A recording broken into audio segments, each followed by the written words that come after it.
Hello everyone, welcome to Valuka IAS. My name is Vaishali Kamboj and today we are here for another session of our 500 series जिसमें हम करने वाले हैं अगला question which is from ancient history. History optional में हम ये चीज़ देखने वाले हैं. ठीक है जी? So the question says, do you agree that archaeological evidence helps in better understanding of the literary sources? Comment. सो आप क्वेश्चन जो है उसको देख पा रहे हैं, ये पूछा जा रहा है फ्रॉम आवर हिस्टोरिकल सोर्सेस जितने भी रहते हैं, बिकॉज हिस्ट्री पढ़ने के लिए सोर्सेज का पता होना is very important. And this is from my unit 1 of our syllabus of ancient history. So historical sources जो है उसके अंदर हम डिफरेंट तरीके के एविडेंसेस को देखते हैं जिसके बेसिस पे भी हम हिस्ट्री को ड्रॉ कर पाते हैं. तो क्वेश्चन यहाँ पर पूछा जा रहा है कि क्या आप इस बात से अग्री करते हैं कि आर्कियोलॉजिकल एविडेंस जो है वो लिटरेरी सोर्सेज या लिटरेरी एविडेंसेस को समझने में हेल्प करता है. सबसे पहले तो ये समझो कि आर्कियोलॉजिकल एविडेंस और लिटरेरी एविडेंस ये दोनों है क्या. सो आर्कियोलॉजिकल एविडेंसेस वो एविडेंसेस हैं जिनको आप टच कर सकते हो, जिनको आप फील कर सकते हो, देख सकते हो अपने सामने, और जो किसी न किसी पीरियड ऑफ हिस्ट्री के बारे में आपको कोई नॉलेज देता है. Like this is in physical form. Okay, ये कोई पॉटरी हो सकती है, ये कोई ज्वेलरी हो सकती है, ये फॉसिल्स हो सकते हैं, ये किसी स्कल्पचर को हम कह सकते हैं. Anything which you find in physical form. Okay ji. Second is your literary evidence. Literary sources वो सोर्सेज हैं जो लिखित रूप में प्रेजेंट हैं, जिनको आप पढ़ सकते हैं, जो लिखी हुई चीज़ें, some language is written, some script is written, वो सब चीज़ आपके लिए लिटरेरी सोर्स हो जाएगा. ठीक है जी. ओके, तो आप यहाँ पर ऐसी बात क्यों कही गई है आप उसको समझेंगे. सबसे पहले उसी के ऊपर बेस्ड आपका इंट्रोडक्शन होगा. तो for that matter you need to first underline the keywords. The first one here is archaeological evidence का importance you have to show. Basically यही है, राइट. आर्कियोलॉजिकल एविडेंस का इम्पोर्टेंस आपसे पूछा जा रहा है कि क्या इनको अंडरस्टैंड करना, लिटरेरी सोर्सेज को अंडरस्टैंड करने के लिए क्या आर्कियोलॉजिकल एविडेंस का होना ज़रूरी है. सो बेसिकली वो आपसे पूछ रहे हैं कि आर्कियोलॉजिकल एविडेंस का हमें इम्पोर्टेंस बताओ कि क्या है, जिससे कि लिटरेरी सोर्सेज को समझना और ज़्यादा आसान हो जाता है. ठीक है. अब आर्कियोलॉजिकल एविडेंसेस की यहाँ पर आप इंट्रोडक्शन के अंदर इम्पोर्टेंस को समझाते हुए क्या बता सकते हैं कि आर्कियोलॉजिकल एविडेंस क्या होते हैं, what are these. And you can mention here that importance सीखते हुए क्या बताएंगे कि आर्कियोलॉजिकल एविडेंस जो है हमारे, वो ट्रू लाइफ जो है, चाहे वो पॉलिटिकल, इकोनॉमिक या cultural life of the people जो है, जो एक्चुअल में उसके थ्रू गुजर रहे थे, एक्चुअल जो इम्पैक्ट हुआ है उस बारे में बताता है. वेयर एज लिटरेरी सोर्सेज जो है हमारे, वो कहीं ना कहीं थोड़ा सा बाइस्डनेस शो कर सकते हैं. कहीं ना कहीं उनके अंदर हमें थोड़ा बहुत मिथ मिल सकता है, एग्जैजरेशन मिल सकती है. हेंस इनके ऊपर completely we can not rely, right. That is why archaeological evidences जो है उनका इम्पोर्टेंस रहेगा to understand literary evidence in an efficient manner. Alright. Likewise you can mention this in introduction. तो आपने आर्कियोलॉजिकल एविडेंस को importance उसकी बताई, because यही चीज़ देखो क्वेश्चन में पूछी जा रही है. आप यहाँ पे unnecessary types of archaeological evidence समझाते रहो, उसका कोई पॉइंट इधर नहीं बनेगा. सो आप रिलेटिव लिखो. अगर वो आपको इम्पोर्टेंस पूछ रहे हैं तो आप इन अ लाइन ये एक्सप्लेन करो कि कैसे आर्कियोलॉजिकल एविडेंस जो है वो इम्पोर्टेंट होता है और लिटरेरी एविडेंस में क्या कमी होती है जिसकी वजह से इसका होना ज़रूरी होता है. ठीक. Then final the body part. Body part में आप इसको एक्सप्लेन करेंगे कि किस तरीके से हमारा आर्कियोलॉजिकल एविडेंस हमें हेल्प करता है. ठीक. फर्स्ट यहाँ पे आप देख सकते हो कि हमारा आर्कियोलॉजिकल एविडेंस जो है वो हमें कुछ लिटरेरी सोर्सेज को समझने में हेल्प करता है जो एक्चुअली वे अभी तक अनडिसाइफर्ड हैं. ऐसा लिटरेचर, ऐसा लिटरेरी सोर्स जो अभी तक अनडिसाइफर्ड है. एग्जाम्पल के तौर पे हम देखते हैं आईबीसी के अंदर हमें स्क्रिप्ट अभी तक समझ में नहीं आई है. We are try to find out the nature of Indus valley civilisation का script, but we are unable to do so. जबकि हमारे पास जो आर्कियोलॉजिकल एविडेंसेस प्रेजेंट है वो हमें हेल्प करते हैं, they are useful to understand IVC का culture, the culture of IVC or the nature of IVC. When there is lack of script, when there is lack of any literary evidence. Okay? That is how you can mention. Second, बहुत सारी जो daily life की activities हुआ करती थी लोगों की, उन डेली लाइफ एक्टिविटीज को समझ पाना भी हमारे लिए आसान बना देता है आर्कियोलॉजिकल एविडेंस। जैसे कि आप यहाँ पर बता सकते हैं about the settlement patterns. Settlement pattern का मतलब क्या हुआ कि लोग जो है they are living in the towns और they are living in villages. जैसे इंडस वैली सिविलाइजेशन का आप जिस तरीके का आर्किटेक्चर है, जिस तरीके का मटेरियल यूज हुआ है, ब्रिक्स जैसे यूज हुई है, स्टैंडर्डाइजेशन जिस तरीके की थी, आप वहां से बता सकते हैं कि सेटलमेंट जो है वो अर्बन इन नेचर है। फाइन। ऐसे ही अगली चीज आप यहाँ पे बता सकते हैं कि इकोनॉमिक एक्टिविटी किस तरीके की हुआ करती है। इकोनॉमिक एक्टिविटी में आप यहाँ पर ट्रेड को एक्सप्लेन कर सकते हैं। ट्रेड कहाँ कहाँ तक है, किन चीज़ों में ट्रेड किया जाता था।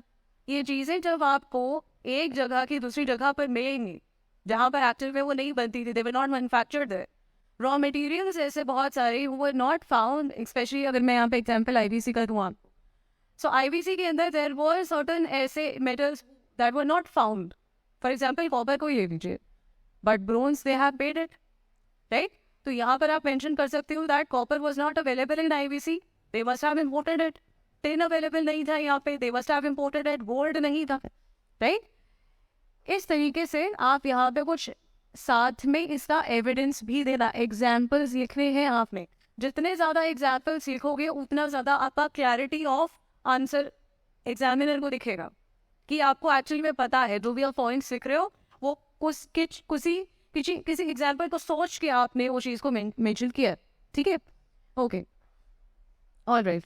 इसके बाद also you can mention about the seals. Seals जो है पर्शियन सील्स यहाँ पर मिल रही है, लोथल के अंदर मिल रही है, मोहनजोदारो के अंदर सिलेंड्रिकल सील्स मिली है बहुत सारी फ्रॉम मेसोपोटामिया, राइट। तो इस तरीके से मेंशन कर सकते हो। Also you can mention about the religious activity की भाई आर्कियोलॉजिकल एविडेंस आपको रिलीजन को भी समझने में बहुत ज़्यादा हेल्प करता है, रिलीजियस एक्टिविटीज़ को समझने में हेल्प करता है। जैसे कि हम देखते हैं बहुत सारे जगह पे डोनेशंस दिए गए, केव्स के डोनेशंस दिए गए बहुत सारे राजाओं के द्वारा, इंस्क्रिप्शंस उन केव्स के अंदर भी लिखवाई गई है। अब केव बनाई गई, उसके अंदर जिस तरीके का आर्किटेक्चर है वहाँ से आप बता सकते हो ये कौन से धर्म के लिए था। फॉर एग्जाम्पल बुद्धिज्म का अगर हम ये, तो यहाँ से राजाओं के बारे में पता लगता था that they patronised so and so religion, इन्होंने ऐसे डोनेशंस दिए हैं, hence the person must have been secular. अगर उसका कोई और धर्म था और वो किसी और धर्म के डोनेशंस दे रहा है, दैट मीन्स वहाँ की जनता का जो धर्म था उसको उस राजा ने सपोर्ट किया है। ठीक, तो इस तरीके से आप मेंशन कर सकते हो यहाँ पे। Also the chronology part,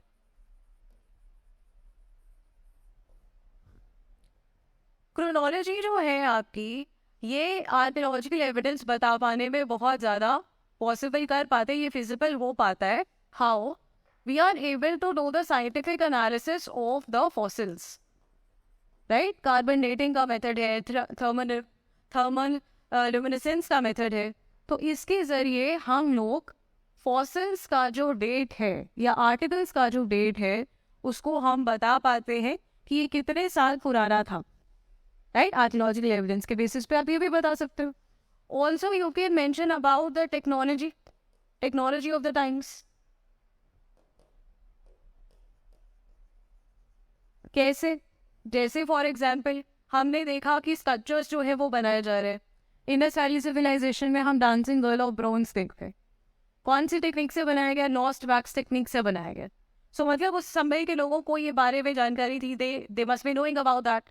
also if we are able to see bronze like alloy, that means these people had the knowledge of making of alloy. They know metallurgy. That is why they are able to extract the metals, and hence they are able to clean them, and then they are making out of it many different equipments, many different jewelry, etc. things, right? तो अगर उनको इस बारे में पता था तभी वो इस टेक्नोलॉजी का इस्तेमाल करके ये काम कर पा रहे हैं, राइट? तो आप देख सकते हो from here you can tell about the social, economic, the political life of the people based on the archaeological evidences. ये सारी बातें लिटरेरी एविडेंसेस में भी लिखी होती है, सोर्सेज में लिखी होती हैं, बट क्योंकि वहाँ पर एग्जैजरेशन हो जाता है sometimes because the king is patronising the person, there is support to that person, he is being paid for it, whatever he is writing, he is loyal to the king, he is serving the king, which is why वो राजा के बारे में अच्छा लिखेगा, he will eulogize the king. So इसी वजह से literary evidences के ऊपर पूरे तरीके से आप विश्वास नहीं कर सकते, you cannot trust them. Hence, in order to have any knowledge in history to be 100% true, you need at least 2 evidences and that too they should complement each other. ये 2 evidences है आर्कियोलॉजिकल और literary, दोनों आपस में जब एक दूसरे को कॉम्प्लीमेंट करेंगे only then you can tell that history के अंदर ये चीज़ हुई थी या ये चीज़ 100% ट्रू है। सो बॉडी के अंदर आपने आर्कियोलॉजिकल एविडेंसेस के बारे में बताया, इसके अलावा आप कुछ आर्कियोलॉजिकल एविडेंसेस जैसे कि हमें मिलते हैं कॉइन्स, राइट? कॉइन्स एक बहुत बड़ा जरिया है ये बताने का कि ट्रेड एक्टिविटी कितनी अच्छी थी। आप कॉइन्स के जरिए वहाँ का लैंग्वेज बता सकते हो, आप वहाँ का पॉलिटिकल सिस्टम बता सकते हो, आप टेरिटोरियल एक्सटेंट बता सकते हो, कहाँ तक मेरा सिक्का मिला, राइट? ऑल्सो आप कॉइन्स के जरिए ये भी बता सकते हो दैट लेवल ऑफ ट्रेड कितना था, कितना एक्सटेंसिव था ट्रेड। क्या हमारा ट्रेड बहुत अच्छा परफॉर्म कर रहा है तो मतलब बहुत सारे कॉइन्स पे, अगर नहीं अच्छा परफॉर्म कर रहे तो नहीं बने। किस टाइप के मेटल से कॉइन्स बने हुए थे, क्या वो मेटल इस एरिया में अवेलेबल थे या वो इम्पोर्ट किए गए थे। सो बहुत सारा इंफॉर्मेशन आप यहाँ से निकाल सकते हैं। सो फॉर एग्जाम्पल आप यहाँ पे कॉइन्स के बारे में you can mention the different benefits of this archaeological evidence, you can mention about the inscriptions. हालांकि इंस्क्रिप्शंस जो है उसके ऊपर लिखा गया है, something is written on it. Inscription क्या होती है? इंस्क्रिप्शन एक ऐसा एविडेंस है आपके पास जिसके अंदर कुछ लिखा जा रहा है on some hard substance. Hard substance वो क्या हो सकता है? वो स्टोन हो सकता है, वो वुड हो सकते हैं, वो मेटल हो सकता है, वो आइवरी के शेल्स हो सकते थे। किसी भी हार्ड सरफेस के ऊपर जब लिखा जाए तो उसको इंस्क्रिप्शन कहते हैं, और आप इस कॉपर प्लेट के ऊपर, तो ये चीज़ें जो है आप फाइंड आउट कर सकते हैं इन फिजिकल फॉर्म। इनके बहुत सारे आप यहाँ पर फायदे देख सकते हैं, like I will show you here. In our model answer, we can see the introduction part, हमने अभी डिस्कस किया। आप इम्पोर्टेंस बताएंगे आर्कियोलॉजिकल एविडेंस की कि इसके अंदर किसी भी तरीके की इंटरपोलेशन सही होती है, there are no discrepancies. Possible हो पाएगा लेकिन ज़्यादातर ऐसा होता है कि कोई इंटरपोलेशन नहीं होती, ज़्यादा कन्फ्यूजन क्रिएट नहीं करता है, whereas literary एविडेंस एग्जैजरेशन कर देता है।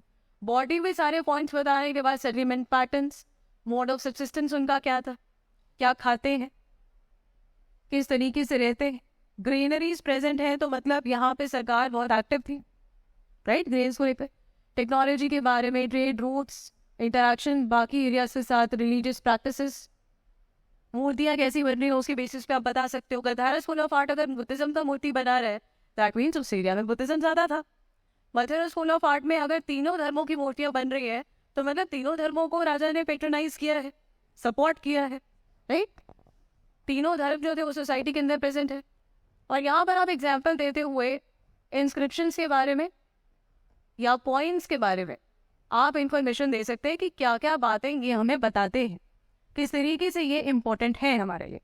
तो इस तरीके से आप कोई फ्लो चार्ट बना के या कोई डायग्राम बना के इस तरीके का आप अपनी जो वर्ड लिमिट है उसको भी कंट्रोल कर पाएंगे, और also you will be able to give as much knowledge as possible to the examiner। आप बता पाएंगे, आप एक्सप्रेस ज़्यादा अच्छे से कर पाएंगे, ठीक है? तो जब आपके पास या तो टाइम कम हो या फिर आपके पास वर्ड लिमिट नहीं है, और तीसरी चीज़ इससे प्रेजेंटेशन बहुत बढ़िया हो जाती है। So these things you can use in your answers, okay? ऐसा आप कर सकते हैं।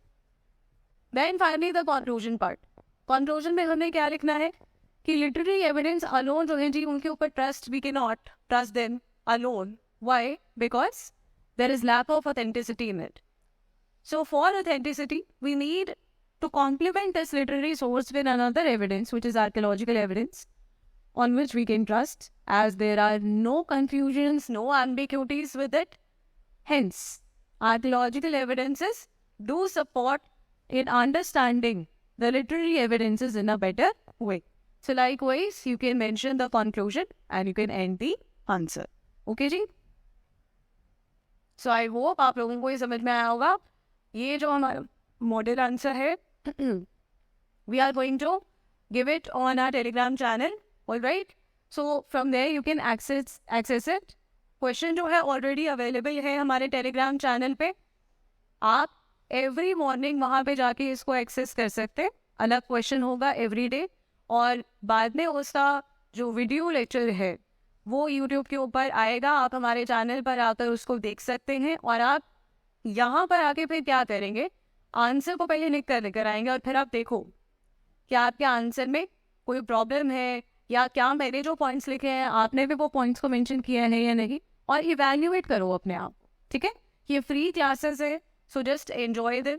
We are going to run an exclusive batch for history optional 500 series, उसका रन करेगा फ्रॉम 5th जून.